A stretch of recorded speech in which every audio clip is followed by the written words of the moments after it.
Anybody who knows me knows that my dog changed my life in 2019, and a big part of that was Ken Brady. He's a dog trainer down here in Plymouth, Massachusetts, and he really helped solidify my relationship and build a stronger bond between myself and Reggie as we went through training. Level par is all about a guy who's getting his life back together, and a small piece of that story is a relationship that Jake develops with Jonesy's dog. And so I wanted to sit down with Ken Brady to talk about how he got into dog training and really the importance of what it's like to work to build a relationship with something that can't speak back to you. I hope you enjoyed the conversation as much as I did. Ken, thank you for coming on the podcast.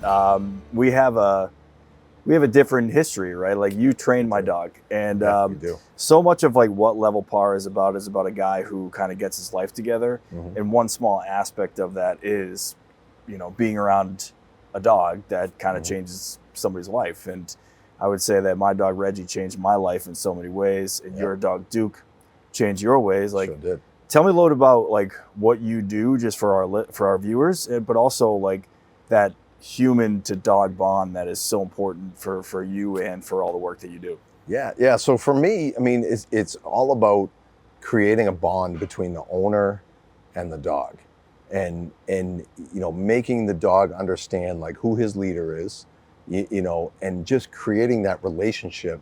Like I like to think I helped you and helped you and Reggie. Yeah. Oh, yeah. So it's so good. Yeah. Yeah. So where Reggie sees you as like, okay, you're the guy, you're the leader. Yeah. And sometimes people get that a little mixed up where they think, well, now the dog's like nervous about you. Well, you're the boss. And no, the dogs need that. They need they need leadership. And I like to think that that's what I taught you to teach Reggie. That's my goal. Yeah. And how did you get into dog training? So, like a lot of people, I got a dog 25, 30 years ago, German Shepherd, and I was just going, I don't know what I'm doing here. Yeah, right. Yeah. You got this big ass dog, and I look like an intimidating dude. Like, people walk by on the street, they're probably like, oh shit. Right. Yeah. And so I went to a trainer. Yeah. And same way you came to me. Yeah. And as I did it, I really enjoyed it, and I kind of got like, I think I'm pretty good at this. Yeah. And then it became a hobby. And then gradually I kind of got more and more into it. Went to a school out in Ohio called the National Canine School for Dog Trainers, and really went through like a rigorous training program, and then started doing it for real. Yeah. And it's like I love it. Yeah. I love But it. you were a police officer for like 20 something years, correct? I worked for the Plymouth County Sheriff's Department. Started out as a correction officer. Yeah. Then I went into the investigations unit. Ended up working in gang intelligence, and then about 5.5 years ago, I retired and just started training dogs full time. Yeah. You were like, I mean, the COVID was probably like the launching point because everybody got a dog and everybody was just kind of like ready to roll. Yeah. Is that where you saw your business kind of like really boom? Yeah, it is. I hate to say it out loud. COVID was the greatest thing that ever happened. Honestly, there are industries where that just happened, man. Yeah. And like dog ownership and the fact that like you couldn't socialize the way that you needed to. Yep. They needed people like you. And I know I got Reggie in 2019, and then the funny story was like I was actually on this was during COVID. I was on a date with this chick who also had a dog, and it's like, what else do you do? So we went for a dog walk. Right. And we went out to Stoddard's Neck in Hingham, which is like a pretty famous off-leash dog park. Yeah. And Reggie had no recall. Yeah. And he disappeared for 25 minutes. And I'm trying to like not freak out in front of this chick who is like, I'm like, oh, I'm like, in my head, I'm like, I don't know where my dog is. Like, and he's not coming back. Yeah. And then the next day I found you. And that's when that's how I signed up for like, because like he had zero recall. Yeah. And I think what I loved about your training was like, it was so simple. It was, I'm not trying to like get your dog to roll over and do all these things. It's like, just come back, sit when I tell you to sit, stay when I tell you to stay. And you simplified the process in so many ways. And there were like hours upon hours where I was in this parking lot, training my dog. Yeah. And I would go back to you like every week, and it was just it was unbelievable the the progress that I saw. Yeah. And then also like having your dog Duke. Like, tell me a little bit about Duke, and how he, he changed your life in a lot of ways. Yeah. But also, like, I just see how he works with other dogs, other humans. Like, it's such a cool story. Yeah. So the funny thing is with Duke, and, like you and I have talked about this. Yeah.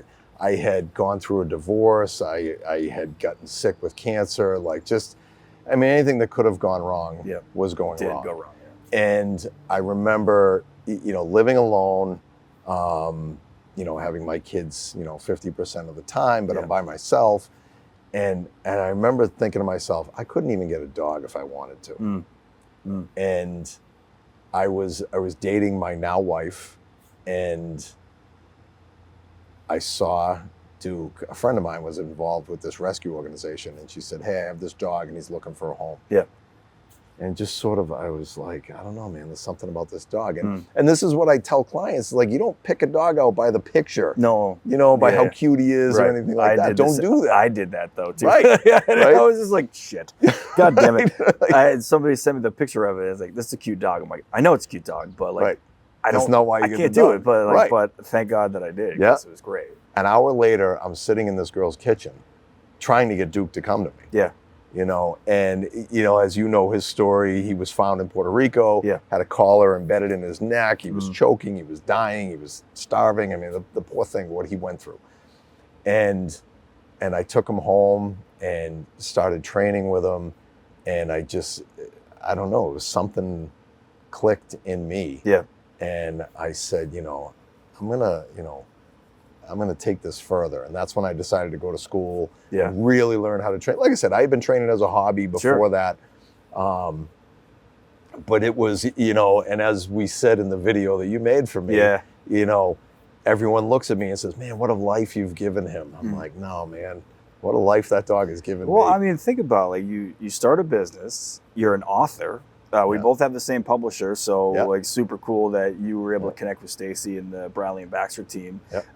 You wrote a children's book based off of Duke. Like, what was the precipice for the story, but also talk about the story and why it's such a thing that you're hoping to get out there to as many people as possible. So the big thing with Duke that I noticed was that, like, if I was having a bad day or one of my kids was, kind of not feeling great that day, he would immediately go to that person. He'd go to me, he'd go to my daughter, and I kind of just said this, look, like, this dog's onto something. Yeah.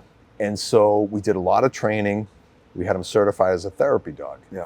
Sometimes they call them comfort dogs, dogs, therapy dogs, same thing. Yep. And as we did some therapy dog work with him, I started to just think in my head, I'm like, man, this would make a really good children's book. And I'm not a children's book author. I'm not an author in any way. Yeah. I think you would reach out to me. You're like, how do I write a book? I'm like, I don't know, man. I'm actually like thinking about doing the same thing. I remember that. I'm like, I have no idea how to write a children's book though. But I think we had chatted before you even started writing. We did. I'm like, just write it and then see what the fuck happens. Yeah. Like who knows what's going to happen. Right. Yeah. And so the funny thing is, I wrote the book, took me all of maybe an hour. Yeah. Right. And it's sitting on my computer. And I remember thinking, like, you get that imposter syndrome all the time. where I'm going, who am I? Yeah, exactly. Who the hell? No one's going to publish my book. Right. And I had done a little bit of research, and I had heard that they said, don't illustrate it. And believe me, you don't want me to illustrate anything. Right? But they said, don't illustrate it because the publisher usually wants to pick their own illustrator. Sure. Yeah. So I finally one day was like, I'm going to submit this thing. Yeah. And I picked a bunch of publishers and I submitted them. Bradley and Baxter, all of a sudden one day, I get an email back. This is exactly the kind of book we want to publish. Yeah. And I remember going, oh, well, shit. Yeah. I guess we're doing this now. Yeah, right. Yeah.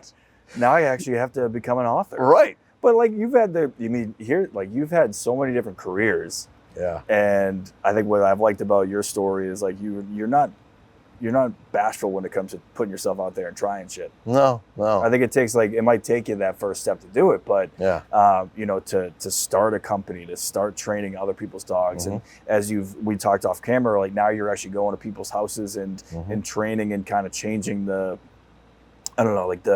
scope of what you bring as a service. Yeah. Like I just found that you're willing to try shit.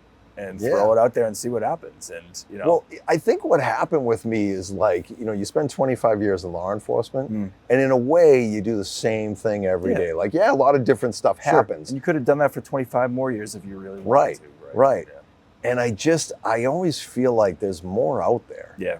And so I train dogs for a living. I'm like, I'm going to write a book. You know, I'm going to sit with my friend and do a podcast. Yeah, exactly. You know Yeah, who what I mean? cares? Like, I'm honestly, I'm going to start a podcast. Like, who fucking knows? Right. Like, right. and you're doing a lot more social media stuff, and I just feel like all you have to do is let the people tell your story for you. Like, I mean, everyone who I have ever like seen with a dog that I see might be struggling with a dog, I send them your way, and I'm like, you got to go look this guy up, and it's going to be hard. Like, it's going to be tough because, like, you know, dog training is hard. It is not an easy thing to do. Right. Like, it's an animal that doesn't know how to speak. Right. That has its own personality. Yeah. That doesn't come out of the box knowing how to walk on a leash. You know Right. what I mean? Yeah. Like, you don't just get a dog. I remember when I picked up Reggie from the airport, I put a leash on him and I just expected him to know how to walk. Right. Yeah. You're like, this dog has no freaking clue. Yeah.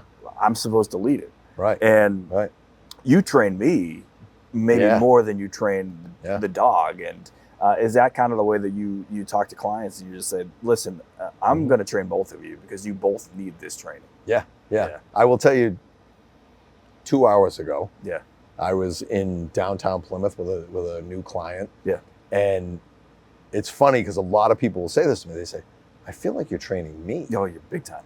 And I tell people all the time, I said, I'm not training your dog. Yeah. I'm not. I'm training you. Yeah. You know, because, I could take your dog. Yeah. I can train your dog and I can get it to do all kinds of things. Yeah. What good is that? Yeah, I mean, I even noticed, like, so Reggie, he's so affectionate to everybody else, but there's, like, he holds back a little bit from me. Yep. But I think it's because, like, I'm in charge, right? Yeah, but, like, you're the as soon boss. as we go out to, you know, I'll take him to, like, my family's house, or we'll go to a party, and he is just, like, he's waiting for me to, like, lead him and do things. And he just and I'm always like, just get away from me. And then I'm like, no, wait, I did this. I trained him. Right, yeah. I trained him to make sure that he doesn't go anywhere else. And it was like, it's just one of those things that, and there's like people that make comments like, oh my God, your dog's so well trained. I'm like, go to Ken. I'm like, just go to Ken. That. Like, Thank it really you. is. Like, I didn't do anything other than listen to this guy who, and I became a very good student. Yeah. But like, you have to put the work in. Yeah. And just like anything in life, but like, you have to like really take those lessons, and it's going to take 4 or 5 weeks, but like you're going to see that progress very quickly. Well, I always say like I look at your golf swing. Right.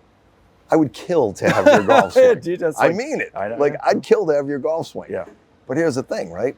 If you were to give me a lesson, or if I go to a pro and he gives me a lesson, it's all about hold the club like this, do this, you know, all these different things. Consistency. He can't hit the ball for me. Yeah.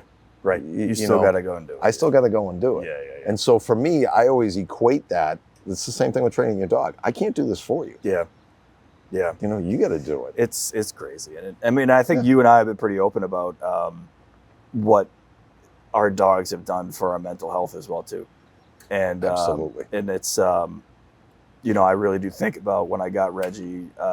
And did you get a chance to read Level Par yet? I haven't read it. It's all good. I haven't read it It's yet. all good. But like, so a lot of it is about a guy who is just kind of like struggled in life, and I think that I had some struggles with booze, and like I never felt like, and people were like, you didn't struggle that. I'm like, yeah, like you don't know what was going on internally with that shit. Yeah. And even like the last week before I got my dog, like I like blacked out and went on a bender, and then I got him, and then I've been pretty good for a long time. I've actually been dead sober for a little over a month now, which has been great. It's been such like a life-changing thing. Yeah.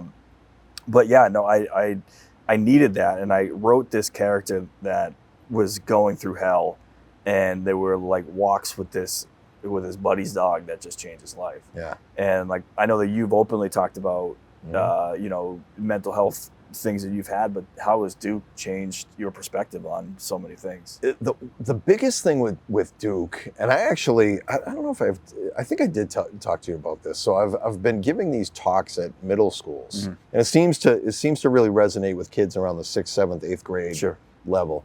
And I call them life lessons I learned from Duke. Yeah. Life lessons I learned from my dog. Yeah. Because I really thought about it one day, and I've struggled with my mental health. And when I say my mental health, I think it's depression that I've had since I was a little kid, due to some things that happened to me when I was a little kid. Right. But I always look at him and I'm like, this guy was starving, homeless, got a collar stuck in his neck that's choking him to death. And then he comes to me, and he wasn't bitter. Yeah. He wasn't angry. He wasn't aggressive. He was just like, oh, you're going to give me a home? Perfect. Great. I'm here. I'm here. I'm here to give you love. Right. Like, and I was like, how the fuck do you do that? Yeah, no. I really, as humans, like we just have, our brains are just wired too much to like think about ourselves. We think too much. And we think too much, and we think like mostly about what's going on in here, where dogs are completely different, and what they're outwardly trying to benefit a family and benefit a person in their life. And think about all the work that like service dogs do for people as well too. Like they're able to know when their blood sugar is low. like you think about that. Yep. Whereas like a human just be like, hey, you don't look good. I don't know what to you do look for a you. little weird. Yeah. Let's get you some chocolate or something. But like the dog will be like, no, I'm here to support you and guide you. And they just have like a certain way about it. But like I think that's why I wanted you to come on this too. Is like just to talk about your book, but there's just a lot of lessons in Level Par about overcoming shit, overcoming like suicide ideation, overcoming all these different things about being a human, but also being a guy. Like we don't have a lot of like things that people can just talk about and openly talk about. Yeah. And I think what I've like really appreciated about you is like you've been a person who has openly talked about it. So I mean, I think it's such a cool, unique thing of what you do with your dog, but also just like how you give back to people. And I'm guessing that brings you so much joy in your life that you're really doing something different. So I just to give you an example, and this just happened the other day. I worked with a client 6 or 8 months ago with a dog with horrible anxiety. I mean, this dog was just, paralyzed with anxiety. Yeah. And we worked and worked and worked. And I bumped into the owner the other day, and she came up to me and she just talked about she's like, listen, my dog's always going to be struggling with anxiety. Yeah. My dog's never going to be that super confident dog that struts around. Right. But she said, the life that you've given her. And I always, I stop people. I said, no. I didn't give this dog anything. I gave you the skills to give the dog what she needed. But just to hear her say, like, you've changed our lives. Yeah. And I never imagined when I get into training dogs, like, I'm going to change people's lives. And like, no, I'm going to help some dogs come when they're called. Yeah. Right. And that's it. And, and it really struck me the way she talked, and the way she was just, I can't thank you enough. And she couldn't say it enough. Yeah. And that's the thing. I'm like, you know what? I'll do this shit for free. Well, honestly, man, like if you really think about it, you're saving the human dog connection. Yeah. But like you're probably saving a dog as well too. Like if you think about it, like if a family can't handle a dog, they may bring them back to the shelter. They may do this, and you don't know what the circumstances are around that dog, and then they get labeled and targeted as a dog that is returned, right? Like so. Usually those dogs don't get a second chance. No. And so if you're able to kind of like really turn around a dog that might have troubles, like you're doing a lot so like, every dog that you help, every person that you help is just, it's keeping a pet in a home. And because I think about like personally, it was never at a point where like I'd be like, I need to give Reggie back. Cause like, it wasn't like, he's a small dog. Like, but it was like, I can't, and I used to try and run into the street over here. I remember when I came to you like on the third thing and you're like, what's up? Like you seem kind of down. I'm like, well, correcting Reggie on the side of the road because like he was trying to run on the fucking street, and then a lady pulled over on the road. And do you remember this? I remember and this. She got out and she started screaming at me like, "You're like correcting that dog," and I'm like, "I'm just doing what my trainer told me to do." And some dude got out of the car and said, "Hey, Karen, shut the fuck up and keep driving." He's like, "Keep training your dog," and I'm like, "Oh my god!" Like, but like it Who was I just listen to. Yeah, exactly. And you're like, "This is my card. Anyone gives you shit, they can call me." Yeah. And I'm like, "Thank you so much," because like you're trying to do right, but like, what's worse? Like the dog runs into the road, causes an accident, gets run over, or I correct him so he doesn't feel like he wants to pull himself into the road. Right. So, and now it's like I walk with Reggie everywhere, and people are like, "Oh my god, like who is this gentleman?" I'm like, "He's the fucking best." Right. But like there was a time where he didn't come back. He had no recall, and like walking him on a leash, like it just looked like it was a grown man like ragdolling a dog, Right. And it just didn't look good. No, it doesn't look pretty. You know. And now he's like chill and like he walk with my nieces and nephews. My mom can walk him. Like it's just like it's so easy to kind of be like, you don't have to worry about. And this dog. that's the end goals. Yeah, we're trying to teach these dogs like, listen, I'll be your best buddy. Yeah. You got to do what I tell you. Yeah. And there's consequences, just like with us. There's consequences. Yeah. I drive 100 miles an hour down Route 3 on the way home. I'm getting a ticket. Yeah, you should. Right. Yeah, or that's you're a gonna do consequence. something stupid, right? Or you're texting and driving. Yeah, like, drinking and driving, texting and driving. Yeah. Like, there's consequences. Yeah, you can't do that shit. Right. Yeah. You know. But you also kind of talked about a connection you had to the game of golf and you were very passionate about wanting to speak about this, and you had a good relationship with I believe he was the owner of Old Sandwich. Yeah. His name was. How did you get connected with him in life? So I trained his dog, and so what happened was I had another client, and long story short, her cousin is the manager of a local restaurant. Andy, the owner of Old Sandwich, went in there for dinner. He said, I got this dog and a golden retriever puppy, and I need to find a trainer. This guy says, well, my cousin is working with this guy right now, and he's loving it. Yeah, happy. So he sends me an email, and I hate saying this out loud, but I remember thinking to myself, this is going to be this rich bastard that, and almost, this is going to suck. Yeah. You don't know what you're getting into, right? I don't know what I'm getting into. Yeah. And so he sends me an email. We make an appointment. I go to his house, and he essentially lives at the end of the driving range. Okay. For Old Sandwich. Yeah, like right down, like in the middle of the woods, like kind of, Yeah. And so I walk into his house, and nicest guy in the world. Yeah. Absolutely nicest guy in the world, And as we talk, we do the whole where you're from originally, where you're from. And I said, well, I'm originally from Weymouth. We figure out that his son-in-law and I were teammates on the basketball team in high school. Everything leads to the South Shore. Always. It really does. It's like shit. And it's funny, my wife always says to me, she goes, everywhere you go, you meet somebody from Weymouth. Yeah. Everywhere you go, somebody from Weymouth. One of those, like, I don't know what places. it is. Yeah, it's a big place, though, too. Yeah. So he says, do you play golf? Right? And, I play golf. I don't play it that well, but I play it, And I said, I play golf. He says, let's play some golf. And I kind of think to myself, and I said this to him. Yeah. I said, here? An Old Sandwich? Right, an Old Sandwich? The nicest course, on the South Shore, I'm not, like I said, I'm not like you with golf. Yeah. Like, I had heard of Old Sandwich. Sure. I knew it was pretty exclusive. Yeah. But, I said, yeah, man, I'd love to play. He says, me and him and his son-in-law, my old high school friend, he says, and you bring one of your sons. Yeah.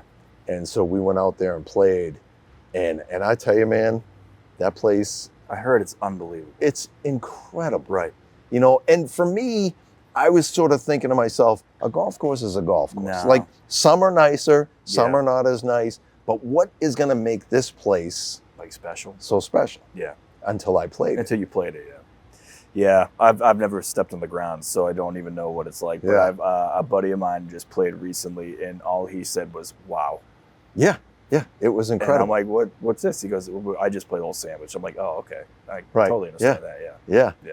And so, but the great thing is, so we played, and then when we were done, they have the clubhouse. And here's the thing, right? You pull up, guys come out, take your bag out of the car. Exclusive private course. I mean, so I said to Andy one day, I said, so what do you do to make this so exclusive? And it was before I had played there. Yeah. I said, what do you do to make it so exclusive? And it was interesting what he said to me. He said, I know you don't mean it the way you're saying it. Mm-hmm. He said, but I don't like the word exclusive. Mm. He said, because that gives the idea of like snotty. Sure. And he said, I just want this to be a special experience. Yeah. And it's all customer service, right? Yeah. That's all it is at the end of the day. Yeah. So, but he wasn't one of these guys that was like, yeah, we're rich, you're not. Yeah. And we all get to play here. Right. He just, obviously it's a business, they're trying to make money. Yep. But it was just an amazing place. And so we finished the round and we're having dinner out back. And I say this all the time. If you had blindfolded me and dropped me there, I would not have known I was in Plymouth. Yeah. Gotcha. It was like, Yeah. I don't know, it was like being in Colorado or Vermont or something. We're sitting on a pond, there's pine trees, and we're having drinks and filet mignon for dinner and everything. And literally everything is perfect. Like to the T, yeah. Everything is perfect. Yeah. And so in my head, I'm like, okay, this is my one time playing Old Sandwich.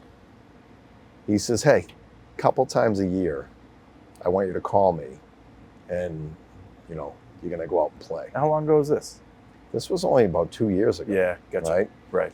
So, but he said something to me one time. So, as we trained his dog, his big thing with his dog, Tiki, was the dog's name, he wanted her to ride in the golf cart with him. Oh, cool. Right? Yeah. So we literally trained her to walk the course with him. And when he would go to the cart, he'd say, Tiki, up. And she would jump up into the cart and then he'd drive and she'd be cool with it. Yeah. I mean, it was a lot of fun. So, and while we're out there, we're on the 18th green. We have Tiki sit by the flag. Oh, that's so cool. With the background, and we took a picture, right? And I remember he was like, man, that's a great picture. And with like the fescue, like kind of changing colors and everything. It was just really beautiful. So Andy said to me, he says, a couple times a summer, I want you to call me and you come out and play. Yeah. Now here's how I am, right? I'm not calling you to ask you for something free. Yeah, I'm not for doing sure. that. It's just like it's in your nature. Right? I feel weird. Right. You're like, hey, can I do this for free? Yeah. But as we were talking, he was saying how Tom Brady called him one time, or maybe his agent called and said, Tom would like to play the course. And Andy said, yeah, no problem. Sure. So he comes and plays the course. And then Tom said to him, anytime you want tickets to a game, you call me. And he said, every time I called Tom Brady, he answered or got back to me within a half an hour. Yeah. And he always had tickets. And so I said to him the same thing I just said to you. I'm like, that's something I would never do. That I wouldn't call somebody to do that. And he said, well, you got to look at it like this. He wouldn't have said it if he didn't mean it. True. Yeah. Yeah. And so he said to me, it's almost disrespectful to not do that. Yeah. And so when he said to me, a couple times a summer, I want you to call me. I want you to come out and play. That kept ringing in my ears, saying, no, you know what? It's disrespectful to him. Yeah. If I don't do this. Yeah. I mean, it's his golf course. Right. It's like this isn't like the pro telling you to come out. This is my golf course. This is his. Yeah. And so he just recently passed, or is it? Yeah. Yeah. So, and this, it's funny because I only knew him for a little over a year. Yeah. But we had kind of become friendly. We'd had dinner together a couple of times, and because he didn't live far from me. Yeah. And so I'll tell you a quick story. So I told you about the photograph we took on the 18th green of his dog. And so I thought to myself, as a thank you to him for letting me play his course. Yeah. And I had played a couple more times with my sons and who, my best buddy, and all guys are like, oh my God, we're playing an Old Sandwich. We're playing Old Sandwich, This is incredible. True appreciation of it. Yeah. I remember I called you and you couldn't make it. I couldn't make it. I was playing in another tournament that day. I'm like, are you fucking kidding me? I'm like, what? Right. And at first I was like, are you pranking me right now, Ken? Like, what are you doing? And I was playing in another scramble tournament that day. Yeah. So as a thank you to him, I went to the guy that illustrated my book, and I said, "Can you make this picture into a painting?" And he did, and it was incredible, right? So I called Andy and I said, "Hey, any chance me and my sons and my best buddy, could play around on, we'd always do like a Tuesday or something like that." And he said, yeah, no problem. And he always said, golf is free, food and beverage is on you. Yep. Okay. Yep. Totally fine. Right? Yep. Reasonable. So we go and we get there, and I asked Jay Wick, who's the general manager of the course. Yep. I said, "Is Andy here?" He says, "No, he's not here." I said, "Well, I had something for him. I wanted to give it to him." And he says, "I'll take it for him." And so I gave it to him. I gave him the painting. We play the round. We finish. And Andy's having dinner out back with his family. He comes over to me and he said, I can't even tell you how I feel about that painting. Sure. Yeah. He just, the way this guy feels about his dog and his golf course. Yeah. And he just, he was just over the moon. Yeah. He couldn't talk enough about it. Yeah. And so he had said to me, because I think, as you know, I had liver cancer 11 years ago. And so Andy had recently been diagnosed with kidney cancer. And he had thought that that's what I had. So he said, "How was the surgery?" I said, "Well, mine was a little different." Yeah. I said, "But I have heard kidney surgery, liver surgery is similar." Pretty similar, yeah. He was asking me sort of, what do I expect? And he said, "But, it's a good prognosis. They think they got it, and we're going to do the surgery." And he said, "But I'm so happy with this painting." He said, "Do me a favor." He said, "Come back in a few weeks. I want you to play again." And I said, okay. And again, I struggle with that whole, I'm going to call the guy. Yeah. In the meantime, I have another client who's a member at Old Sandwich. And I remember I said to myself, I got to call Andy. We got to get out there and play. And this other client calls me and he says, "Hey, I just want you to know Andy passed away." Oh, man. Yeah. So sorry. And it's funny because you think to yourself, like, I've known the guy for a year. Doesn't matter. Maybe a little over a year. Yeah. But it leveled me. Yeah. And I remember, and I was sort of questioning myself, like, why am I so upset about a guy that I only knew for a year? Yeah. And it was just like the level of kindness that he showed me, and he could not have been more gracious. Yeah.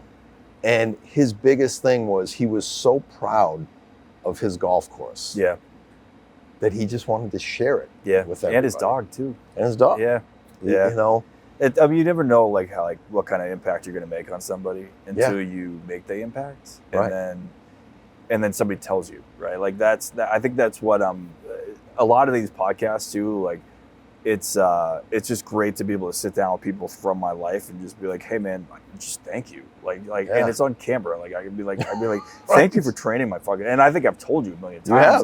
It's just like you don't understand. Like the way that Andy probably felt about his dog is how I feel about my dog, and how hundreds of other people feel about their dogs that you've helped. And like there is only one relationship like you. Especially for a first dog. I don't think I'll ever get another dog. I think that, Reggie will be the only one. That's it. I think it is, because he was just so fucking easy. Yeah. And it's just been so good. And it's like, I don't want to add one to the mix, and I think about it, I'd love another 9-10 years out of Reg, and I'll be in my 50s at that point. And it's like, I would have had him from 30, I don't even know, 38 or 37 to 50. That's just something you can't recreate. No, you can't. And it's such a special bond. But that's such a cool story. And I hopefully that you'll still have a connection with the family in some kind of way. But, what blew me away was I felt the need to go to the wake. Yeah. Why not? Yeah. And I went to the wake. It took 3 hours to get in. Yeah, I'm sure. Yeah. But I get in there, and what's next to the casket? The painting. The painting. Yeah. you know. Yeah. You can't write that. No, You can't write that. And I remember just like, I guess I looked at it like, this guy did something for me. Yeah. You know, and I know like a lot of people look at it, they're like, that's why he let you play golf. Yeah. Okay, no, man, like the kindness he showed me, Sure. he didn't have to do that. No, of course. Yeah. You know. But you also make a connection with somebody as you're training their dog too. Like you're actually like, you're getting, like for that 5 to 6 weeks, like, I mean, I was like, I'll fucking do anything for you, Ken. Like, what do you want? Like, you want to go shoot some video? You want to do some stuff? Like it was just more of like the appreciation that I had. And I think the appreciation that you had for like thinking like, I felt so connected to you in that kind of way. And like, I haven't seen you in years. Yeah. Like, it's probably like, it's been a few years. It's been a few years, but like, I mean, we follow each other on Facebook and all that stuff, but at the end of the day, like, I mean, we're just picking it up like it was like, I'm still in your garage. And so like, that's the kind of connection you can make. And who cares if it's a year or 2 years or like, if you meet somebody and they connect, and I think I don't want to keep going back to level par, but that's what the podcast is about. Is like, that's what we're here for. And the relationship that the main character has with his golf coach is a very short relationship, but is one that changed his life. Right. And so like, who cares? Like the impact is more important than the amount of years that you know somebody. So but that's exactly it. Yeah. So cool. You know? Well, thank you. Where can people find out about like more, especially if you're a local dog owner who might need some training? Where can people kind of go to? So best place to go is totherescuecanine.com. Yep. You know, you can find all the information you need about training. Yep. You know, I basically cover the entire South Shore. You know, from the Cape Cod Canal up to Hanover. However far you want to go. Yeah, however far I want to go. You're like, when you run the company, you're like, not too far. I'm not going there. I'm not going there. Because you're deep in Plymouth too. Like you're down at the ponds. Yeah. So but yeah, no, super cool. And then you're also on To The Rescue Canine on Instagram. Yep. So you're doing a lot of like educational content there, so people can kind of check you out. Yep. But yeah, thanks for coming on, man. No, Tom, thanks for having me, buddy. Awesome.